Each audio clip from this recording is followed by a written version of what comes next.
எல்லோருக்கும் வணக்கம்.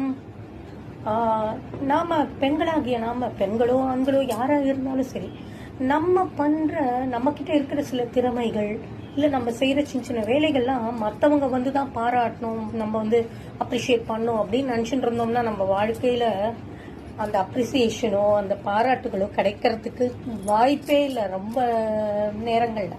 அதனால நாம செய்கிற வேலைகளை நாமளே அதை பாராட்ட கற்றுக்கணும். நானும் தப்புதாம்மா செய்வேன். வாசலில் ஒரு சின்ன கோலம் போடுவேன், அந்த கோலத்தை நானே நின்று ரசிப்பேன். ரொம்ப நல்லா போட்டிருக்கடி அப்படின்னு சொல்லிட்டு என்னையே நானே அப்ரிஷியேட் பண்ணிப்பேன். அதே மாதிரி ஒரு சாரீ கட்டிப்பேன், கண்ணாடிக்கு முன்னாடி நிற்பேன். நம்ம யாரோ ஒருத்தர் ஆஹா உன் சாரீ ரொம்ப அழகா இருக்கு, இந்த நெக்லஸ் உனக்கு அழகா இருக்குன்னு யாரும் சொல்ல போறதும் இல்லை, அதை நம்ம எதிர்பார்க்கவும் வேண்டாம். கண்ணாடிக்கு முன்னாடி நின்றுட்டு உங்க அழகு நீங்க ரசிச்சுக்கோங்க. ஒவ்வொருத்தருக்குள்ளேயும் ஒரு அழகு இருக்கு.